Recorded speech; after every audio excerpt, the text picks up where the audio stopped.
Parliament సభ్యురాలు శ్రీమతి దగ్గుబాటి పురంధేశ్వరి గారు ఒక ప్రెస్ మీట్ పెట్టడం జరిగింది.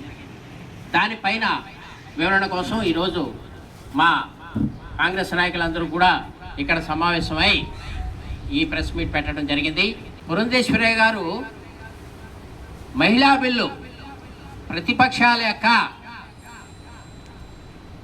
వ్యతిరేకతతో మహిళలకు దక్కాల్సినటువంటి రిజర్వేషన్ పోయింది. దీనికి కారణం ప్రతిపక్షాలే మహిళలకు అన్యాయం చేస్తున్నారని ఒక రకమైనటువంటి వార్తను ప్రజల్లోకి పంపించడానికి మా తప్పేమీ లేదు అంటే బీజేపీ వారు తప్పేమీ లేదు అని తెలియజేయడానికి ఆవిడ శతవిధాలా ప్రయత్నించారు. కానీ ఆవిడ ప్రతి విషయంలోనే తరబాటు చెందడం జరిగింది. మీడియా మిత్రులందరూ గమనించే ఉంటారు. కాంగ్రెస్ పార్టీ మహిళా బిల్లుకి వ్యతిరేకం అన్నారు. అయ్యా, మేము మహిళా బిల్లుకి ఎప్పుడు వ్యతిరేకం కాదు. అక్కడ మాట్లాడింది కూడా మా ప్రియాంక గాంధీ గారు కానీ రాహుల్ గాంధీ గారు కానీ ఏం చెప్పారు, 2023లో ఈ బిల్లు పాస్ అయింది కదా, మీరు దీన్ని అమలు చేయండి, లేదంటే ఈ ఒక్క బిల్లు మీదే పెట్టండి, అంతేగాని ఈ 3 బిల్లులు ఒకేసారి తీసుకొచ్చి సరైన క్లారిటీ లేకుండా మీరు ఈ రంగం పెట్టడం కరెక్ట్ కాదని మాత్రమే వ్యతిరేకించారు. మేము మీడియా మిత్రులు అడిగారు, ఏమండి బిల్లులో పేరు పెట్టలేదు కదా, మరి అది తప్పు కదా, దాని కొరకంటే అమిత్ షా గారు 1 గంట టైం అడిగారు పార్లమెంట్లో. ఆగండి, స్తంభింపజేయండి, మేము ఆ గంటలోని నేను యాడ్ చేస్తాను. ఏమండి, పెళ్ళికి వచ్చేవాడు పెళ్లి కూతుర్ని వదిలేసి వస్తారండి? పెళ్లి చేయాలని వచ్చేటప్పుడు పెళ్లి కూతుర్ని ఎంటబెట్టుకు రావాలి కదండి. పెళ్లి కూతుర్ని ఎంటబెట్టకుండా వచ్చారు అని అంటే పెళ్లి జరగకూడదనే కదా మీ ఉద్దేశం అండి. మీరా మహిళా ఉన్నతి గురించి మాట్లాడతారు. గంట టైం ఏమంటే పార్లమెంట్ అనుకుంటున్నారా, ఏమైనా మనం ఇక్కడ ఆడుకునే ప్లే గ్రౌండ్ అనుకుంటున్నారా? చారిత్రకమైనటువంటి ఒక బిల్లుని మీరు ప్రవేశపెట్టేటప్పుడు పార్లమెంట్లో సాక్షాత్తు తీసుకొచ్చేటప్పుడు ఈ మాత్రం తెలీదా 50% యాడ్ చేయాలని? 1 గంట టైం ఇస్తే ఎంత హాస్యాస్పదం అండి. ఇదే మీ బీజేపీ వాళ్ళ నాలెడ్జి. రాష్ట్ర విభజన విషయంలో ఒక ఆయన మీడియా మిత్రులు అడిగిన ప్రశ్నకి ఎవరు లైట్లు ఆర్పేశారు, ఎవరు డోర్స్ వేశారు, ఎవరు కెమెరాలు కట్ చేశారని. అమ్మా, 2012 నుంచి 2014 వరకు కేంద్ర సహాయ మంత్రి, వాణిజ్య కార్మిక కేంద్ర సహాయ మంత్రి ఎవరు? పురంధేశ్వరి.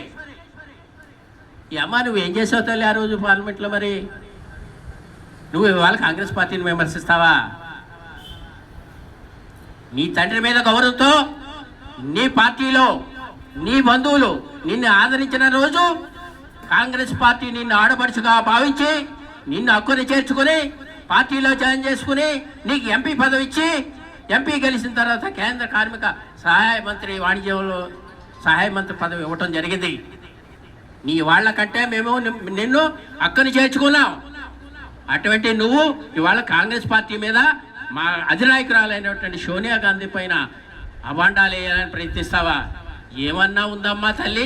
విశ్వాసం ఉందా తల్లి? 131వ రాజ్యాంగ సవరణ ద్వారా ముఖ్యంగా మహిళా బిల్లును అడ్డం పెట్టుకుని మరి యొక్క 3 బిల్లులను ఆమోదించుకోవాలని చెప్పి బీజేపీ చేసిన కుతంత్రాలను తిప్పికొట్టింది కాంగ్రెస్ పార్టీ.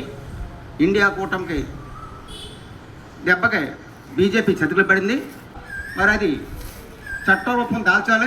ఆ రోజు ఆ మహిళా కాంగ్రెస్ బిల్లుకి మరి కాంగ్రెస్ పార్టీతో సహా తమిళనాడులో ఉన్నటువంటి డిఎంకే పార్టీ అన్ని పార్టీలు కూడా ఏకగ్రంగా మహిళలకు 33% అమలు చేయాలని చెప్పేసి కూడా బిల్లు పాస్ అయింది. పాస్ అయిన తర్వాత మరి గవర్నమెంట్ ఏదైతే ఇప్పుడు ఉన్నటువంటి ఎన్డీఏ గవర్నమెంట్, నరేంద్ర మోడీ గారి గవర్నమెంట్ మరి యొక్క రాష్ట్రపతి ఆమోదం అయిన తర్వాత అది చట్టం చేయాలి, అది గెజిట్ చేయాలి. మరి గెజిట్ పబ్లికేషన్ చేయకుండా ఇంతవరకు కూడా గెజెట్ పబ్లికేషన్ చేయలేదు, దాని చట్టం రూపం కూడా దాల్చలేదు. మరి 2023లో జరిగితే మహిళల పట్ల అంత చిత్తశుద్ధి ఉంటే మరి ఈ పార్టీకే 2026 ఆల్రెడీ ఏప్రిల్ వచ్చింది, మరి 3 years అయిపోయింది, ఇంతవరకు కూడా దాన్ని ఇంప్లిమెంట్ చేయలేదు ఈ యొక్క బీజేపీ ప్రభుత్వం. ఈరోజు మహిళల మీద మాకు చాలా ప్రేమ ఉంది అని చెప్పి చెప్పుకుంటూ వస్తున్నాడు. 2023 ఏప్రిల్ 15వ తారీఖున అది బిల్లు పాస్ అయితే నిన్నటి వరకు కూడా గెజెట్ పబ్లికేషన్ చేయలేదు. నిన్న ఏప్రిల్ 17వ తారీఖున దాని గెజెట్ పబ్లికేషన్ చేసి అప్పుడు 131 రాజ్యాంగ సవరణకి వెళ్ళడం ఉంచింది. ఈరోజు ప్రతిపక్షాల ఏదైతే మా ఇండియా కూటమి ప్రజలు ఉన్నారో, మా ఇండియా కూటమి నాయకులు ఒక కృషిపడితంగా ఈరోజు మహిళా బిల్లుకి ఒక చట్టబద్ధత వచ్చింది. మన 17వ తారీఖున గెజెట్ పబ్లికేషన్ అయ్యింది.